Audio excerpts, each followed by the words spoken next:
Now, welcome to the next episode of the Rob the Dog podcast, and I have a very special guest. This person I've been following for a little while now across LinkedIn, across YouTube. He owns a chain of independent pet businesses in the UK, in the Northeast, if I'm correct, and is also a YouTube content creator, all around dog and cat nutrition. I'm very pleased to welcome Sam to the podcast. Hello, thank you so much for having me. Thank you. No, I appreciate you doing this. I said since we started this, it hasn't been that long. I really wanted to get a nutritionist on board. I've kind of I've outlined so many people that I am by no means a dog nutritionist or a cat nutritionist. I know a little about a lot. I'm the guy that sits behind the laptop, so I'm constantly want to learn and evolve because it's such a murky world, particularly the dog pet food market. And I've been following your content for a while now, and I don't think you mind me saying you're to some people you might be quite controversial. To me, Yeah. I don't think so, but you say it how it is. You're very honest, fair, and give your a valued opinion on what is happening in the pet food industry. Sometimes people forget about cats and they're so focused on dogs. It's great that you actually align with cat food as well, and you're a cat nutritionist. But I'm keen to get a bit of an understanding of your background and like how you've stumbled into this, how long you've been in the pet industry, and why you started creating this content, basically. Yeah, sure. So I started about 5 years ago, which I started my first shop, and things went really well. So I opened another shop. Then we got the e-com side of the business, and then one day I was bored, and I was just like, people used to just come in and say the most ridiculous things, like too much. My dog food has too much protein or whatever, and I'd be like, no, that's factually incorrect. And I wanted to counteract what a lot of people were being told by the big players or by the big corporations that I think is wrong. And the channel has taken off and content has taken off because I'm quite raw in my opinions, which aren't really opinions, they're facts. If you Yeah. know a little bit about nutrition, if you are a little bit into fitness, you will see a lot of similarities between dog food and human food. And so the content is doing really well. We have an e-commerce business, an online business. People listen from all over the world, and thank you so much. Yeah. No, it's brilliant. It's brilliant. And I think, yeah, you're seeing this in the world now where we all know about human nutrition. And look, I look after myself. I try and buy single source ingredients and stuff like that. I'm always looking at packets. That is now filtering into the pet space over the last couple of years. A little bit less here in Ireland. It's getting better, but people are more conscious of what they're feeding their animals, basically. And is that what did you do you have your own did you have your own dogs? Were you before you started all of this, and then were you conscious of what you were giving them? Like, how did you stumble into this space? I basically fell in love with dogs and cats, and I thought dogs and cats are they definitely are underserved, and the food a lot of pet parents give their dogs and cats isn't very good. And it isn't because they don't love their pets. It's because they haven't been told either the truth or they don't know better. You might know that unprocessed food is better for you, right? Yet, if I give you the highest processed bag of dog food, and if I convince you that this is grain free or this is a complete and balanced dog food, you you just forget about everything you know about nutrition in the human world, and you have a disassociation with your pets. And I think that's a bit it's a little bit criminal, really, if you think about it. Dogs have gone from being tools outside, sleeping outside, to sleeping downstairs, and now dogs and cats sleep on our beds. And that transition over the last 30 years has huge implications on how the consumer people think about their pets. And so, I mean, there's if you read if you're sad like me and you read annual reports from Pets at Home, you will see that they say the secularization of the childification of pets, and premiumization is a trend, and people are paying a lot more attention.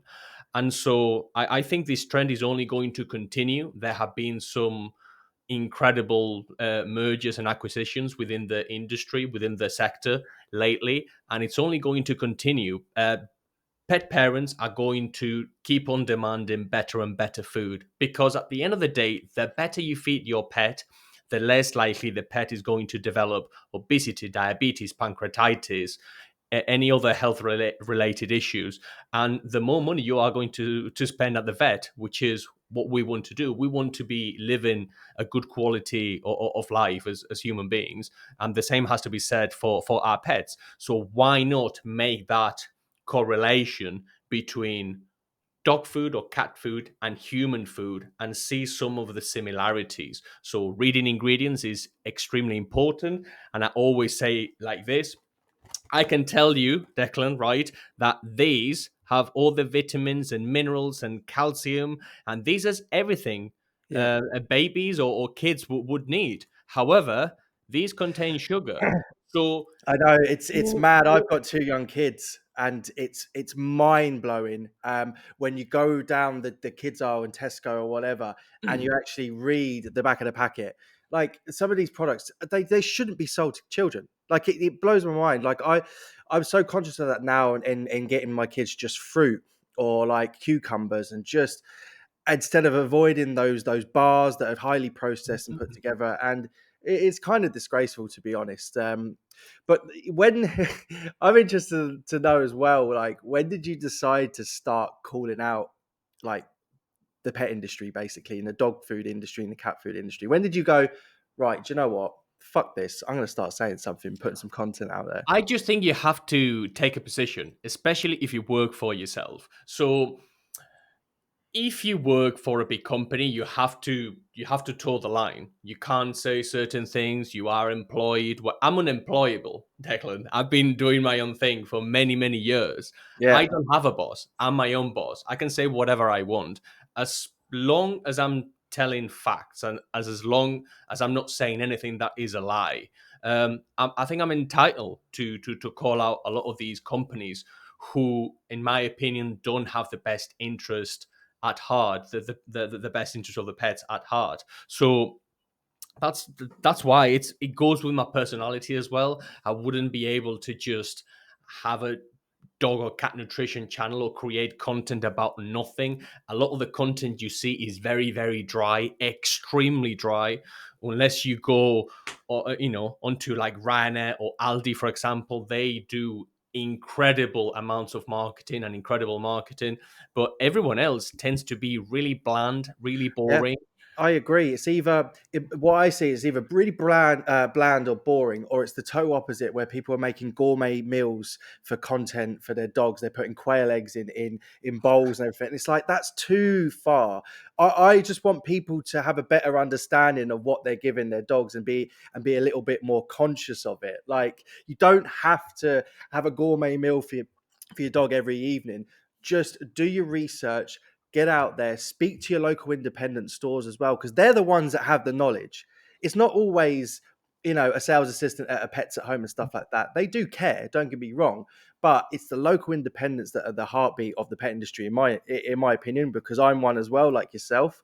And they're the ones that we try and give a valid and honest opinion. We're in a position at our brand Dex Pets where we do sell everything, because we wouldn't be we wouldn't be open if we didn't. We wouldn't, because everyone else is doing the same. But what we have tried to do is bring in more natural, more supplements as well. Like we're the only ones in Ireland that sell Door West, which is a natural supplement range. We're the only ones that do that, which has been brilliant for us. So we're slowly, drip feeding it and teaching the pet public, like in store, like directly to them. Like people that come in aren't just a number, and it ain't about footfall and stuff like that. So we give them honest opinions, and that's why I was so keen to talk to you, because you're kind of like championing it. You're flying the flag. You're like, I don't give a fuck. I got my own brand. I'm going to say it how it is, and I completely respect that. And I think it's brilliant what you're doing, because there are. I saw, what's her name, Georgia Toffolo. She's that Made in Chelsea star that's got the raw food now. She calls it the kibble cartel, and she's not wrong. You know, Yeah. these big American brands, like we know who they are, we can call them out, and they are a cartel effectively. Like they control the market. Yeah, and let me tell you something. Those three brands or those three conglomerates have started to come onto our territory, and I think they do agree with us. Uh, if you look at Origin, for example, Champion Pet Foods, which was acquired by Royal Canin, by Mars, they haven't acquired it because it's a garbage dog food. They have acquired it because it was making a dent in their sales. They were suffering. Now, I'm not endorsed by Origin. You I'm not, sell Origin, do you, in we store? sell Origin, but I live by the sword of ingredients and I die by the sword of ingredients. So if I don't like the ingredients in Royal Canin, I have to like the ingredients in Origin, and I cannot be a hypocrite about it. So I'll be 100% real with people. If things change, if the recipe changes or certain things change within the brand, I will call it out. But that's one of the trends that I think a lot of those three conglomerates are getting more into, and I wouldn't be surprised if they went into like other categories as well, maybe freeze dried, maybe a raw a pet product, that sort of thing. But Because these companies aren't stupid. If they no, see a trend and they see that trend is making money, they are going to make some acquisitions. And the acquisition of Champion Pet Foods by Mars is in my opinion the clearest example that something is actually working in that niche of the industry. And by the way, let me tell you something about independence. And if you're watching this, or listening to this while you walk your dog or whatever, you need to shop independent, because yes, a lot of these big chains, right? They self congratulate every day on LinkedIn or everywhere. We have opened yet another store, blah, blah, blah. They are being pumped millions and millions of pounds or euros private in equity now, isn't it? private Private equity. equity. And there are people like me and you who wake up every day who want to fight with our own capital, who have employees. Those employees have problems. We pay mortgages. We have to self sustain. And we don't have the luxury of self congratulating on LinkedIn, being like, we have opened this, we have done that, we have whatever. So if you can shop local, we really do appreciate it, and you keep us going. So thank you so We're, much. we're So yeah, lucky. shop independent, man. We're lucky in Ireland. Now, Ireland is different to the UK. The Irish public, they have a tendency to shop local and support their independent chains. Ireland isn't flooded as much with big uh, global brands. So the supermarket pet trade isn't as big either. I notice in the UK every time I go over, the supermarkets have more and more down the pet aisle. They've got tons of Good Boy, whatever it is. They're even potentially moving into supplements. So I heard through the grapevine, Tesco are moving into the supplement space. That is just killing independence as well. It's killing businesses that actually truly care about pets. Like someone in Tesco, they probably have a dog and they like pets, but they don't have an invested interest in it as well. So we've noticed here that being an independent, and we've got quite a large store, that we've built such a community of customers. And my dad as well is the chairman of our local WSPCA, so doing a lot for charity as well has put us in such good stead and being part of that. But it's a murky world, the dog food industry and the cat food industry as well. Like you look at it now, like there's freshly prepared. There's the butternut boxes of the world that are making no money, but are just raising money left, right, and center. There's kibble, there's raw, there's cold pressed, there's freeze dried. Like, how do you, as a dog nutritionist, like, how do you navigate this, and where would you tier these types of foods? Like, what would be the best food in your opinion? Like, everyone thinks the gold standard is raw at the moment. We sell raw. Um, but is it the gold standard in your opinion? Like, what is? So let's think about it from first principles, and let's keep it very, very simple, because dog nutritionists or nutritionists tend to overcomplicate things.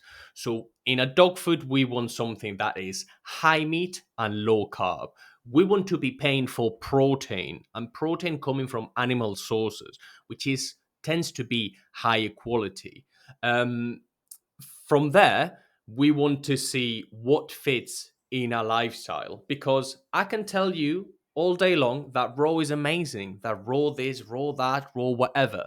But you have kids, you you're a busy professional and you don't really want to touch raw. Maybe you're a vegan. Maybe you don't like the sight of raw food. So I'm not going to press or pontificate on raw dog food. I'm going to find the best quality kibble for you, or the best quality dog or cat food that I can find for the money, for your budget, and for your dog or cat. And that is the end of it. So you want something high protein, low carbohydrate, and then you want something that is good quality.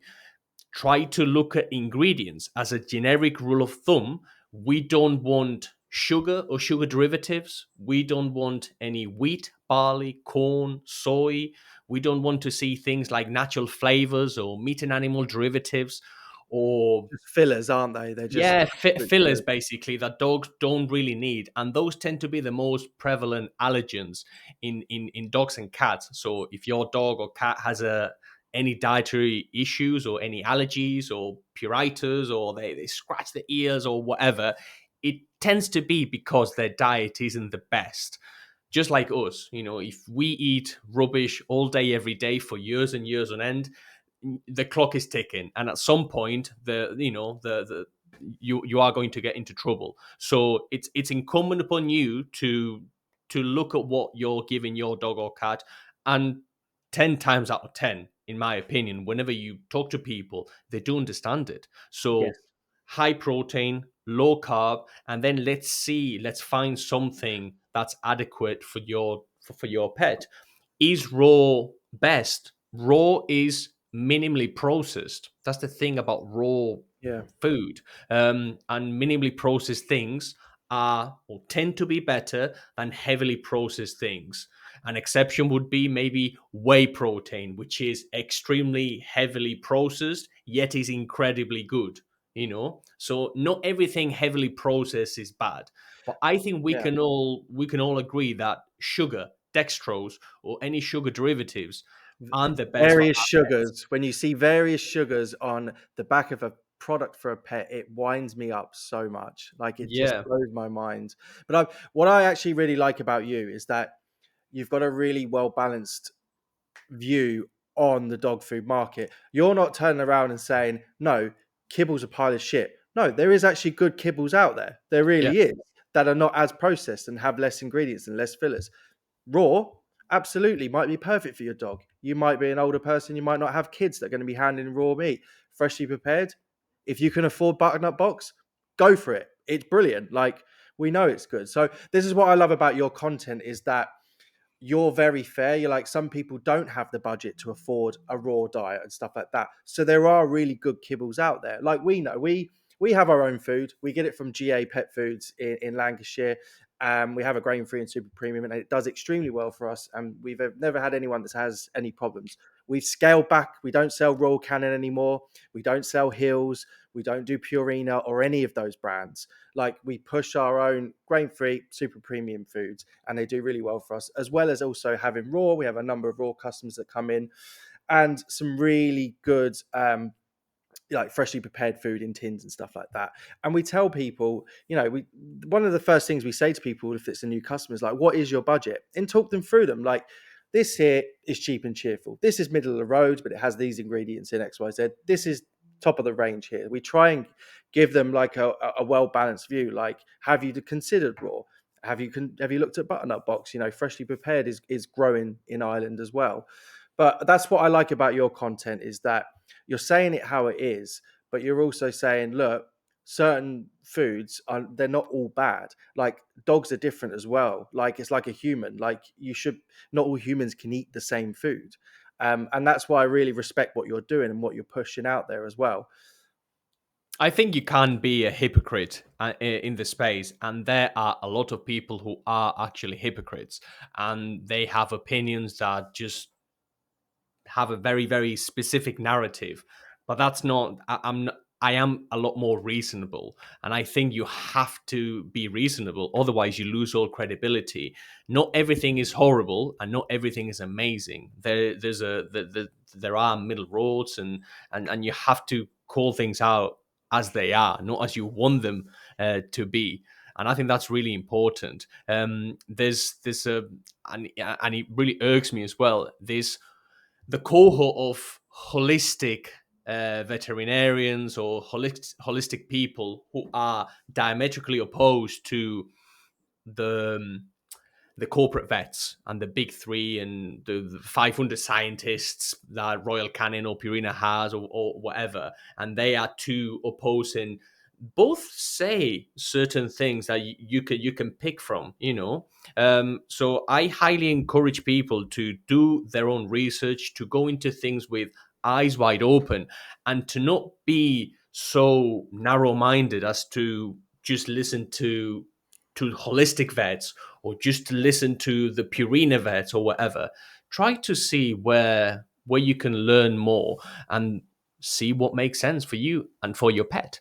Yeah, absolutely. And I'd want to get your opinion as well. And like, obviously, you're in the UK, so you have it's the foods that you deal with and are UK based. A lot of them are in Ireland as well. But what would be like the top three foods to like avoid right now? So I've got a brand new puppy. I'm going in, I'm going shopping around. I'm going to look into a few shops and looking online. What are the foods to, I'm probably in a mindset where I'm going to just feed kibble. What would I avoid? So again, as a generic rule of thumb, because we don't know where you are in the UK, we don't know what access to foods you have. So giving you brands might not be the best. So we are going to avoid any sugar or sugar derivatives. And we want to avoid wheat gluten. So wheat gluten provides very little in terms of nutrition for dogs or cats. Dogs in this case, we want to probably avoid rice as well. So it's never the case that you look at a bag of dog food and it says 3% rice or 5% rice. It's normally 30, 40, 50%. And the problem with rice is that it expands when you cook it. So if you make a curry at home, that rice is going to expand. So a lot of manufacturers will say 20% rice. In reality, it's 40, it's 50, it's whatever. Same can be said for peas. 3% peas might be equivalent to 14.5% peas. So you have to be mindful of filler. Anyway, no wheat, no barley, definitely no corn, Yeah, maize, things like maize grit, for example, yeah, any meat and animal derivatives, anything that isn't specific, we want to avoid. What do we want to see? We want to see freshly prepared lamb. We want to see dried chicken. We want to see venison. We want to see dried buffalo. We want to see dehydrated mackerel, dehydrated sardines, quail, eggs. We want to see those foods, those whole foods, as fillers, as because kibble needs to be attached together by a starch. That's how you make yeah, kibble. You can use wheat gluten, which comes from agriculture, or you can use apples and pears and other botanicals. So we want to choose better carbohydrates. Green beans or broccoli or leafy greens are better than wheat gluten or corn. So high meat, low carbohydrate, look for wholesome ingredients. Um, Clarity, we want traceability, we want clarity in what we are giving our dogs, because if I give them a puppy meat and animal derivatives and the puppy has the runs all the time, I don't really know what's triggering the runs. However, if I give the dog fresh chicken and the dog keeps having runny poos, I can make the one-to-one correlation yeah. causation, Then what it is, what the issue is. Like, it and might be then an I allergy. can go on to a fish diet or a Yeah. lamb diet or whatever. No, it's brilliant advice. It's brilliant advice. I've got a, I got a puppy, a rescue pup. We had the issue with the runs and everything like that. And now I've got him on a cold press food. It was the one that I found really, really agrees with him, and it's brilliant. It's a brilliant food. Um, and then we also supplement him as well with a digestive support from Door West. And I'd love to get your a quick opinion on supplementing as well. Should people be supplementing puppies like early on? Should they be giving them joint and health supplements or digestive support, or overall like all-in-one type supplements from a puppy, or should they start maybe a little bit later? I am a big fan of being as natural and intact for as long as possible. Let me tell you why. Because Okay, that's interesting. you can get everything you want and need from the food. From foods, When yeah. you're 20 years old, you feel like King Kong and nothing can stop you. And you can eat rubbish all day, every day. You can have 3 hours kip and then go again and then go to work and Oh, now take me party back. and Take me back. just everything. As you get into your 30s, 40s, 50s, and 60s, things start to, falter a little bit. And that's when we want to maybe start supplementing. Supplementing for the sake of supplementing, in my opinion, isn't the best thing. You are going to spend more money, and Yeah. is the puppy or is the young dog really going to get everything they need from supplements? Maybe not. If the dog has something, it's if the dog is massive, if you have like a huge dog, maybe add something with glucosamine and chondroitin for joint support. But even then, But you that's have a probably developing. come from food, hasn't it? Like, if the dog's Yes. massive, it's come from what they feeding him, and it's the diet. And if you give the dog rabbit ears, for example, that contains cartilage and Yeah. chondroitin and glucosamine or green lipid muscle. So you want to get everything from the food, just like with us. And then as dogs age, as dogs deteriorate or whatever, then we can start adding certain things. Yeah, brilliant. I know we're a little bit pressed for time, but I was just going to say, what foods do you have in the pet quarter? Like, which ones are you selling at the moment? What do you? Yeah, so we sell Eden, we sell Origin, we Yeah, sell raw food. We have two brands, Nutriment and Paleo Ridge. We yep. sell Canagan, we sell Aquila, which is a dog food from the Isle of Man. We sell Carnilove, and we sell all the bits and bobs as well that I can't remember. So yeah, we have a tight knit of portfolio of brands that we sell that, you know, if we think we see ourselves like Costco or like one of these big platforms. When you go into Costco, into IKEA, when you go into IKEA, you know what you're getting. You're getting what you're getting. You're getting IKEA. When you Yeah, fly with Ryanair, you know what you get. yeah. A Cheap kick and in the cheerful. face and a cheap flight. That's what you get. Yeah, yeah, yeah. So if you come to the pet quarter or you listen to the content or you watch the content, you know what you're getting. You get solid advice. You get good foods. So everything you get at the pet quarter is good quality. Is probably a lot better quality than you can get in big box retailers. So those foods tend to work for us really, and we get approached all the time, hundreds of emails every week, as you can imagine, from all over the world. Can I send you samples? Can I sell this? Can I sell that? But for now, we just stick to what we know really. No, brilliant. And keep doing what you're doing. I think the content that you're pushing out there is brilliant. I think everyone should jump on it. Your YouTube channel is absolutely flying it as well. I'm loving it. I'm a big advocate of what you're doing. As I say, we're trying to move more and more into the natural space, into single source ingredients and this type of thing. As the Irish market catches up with the UK as well, as I said, we're a little bit behind. One last question I've got for you: if there was one thing you could change in the pet industry, what would it be? Hmm. Or the dog industry or cat industry, like us? It's really hard because especially the big three, they are deeply entrenched in everything. They are everywhere. They write literature that vets read. They sponsor veterinary schools. And we know this from freedom of information requests. University of Liverpool, University of Edinburgh, for example. There's a couple more that I can't remember. They are embedded in AFCO. They are embedded in FEDIAF. They are everywhere.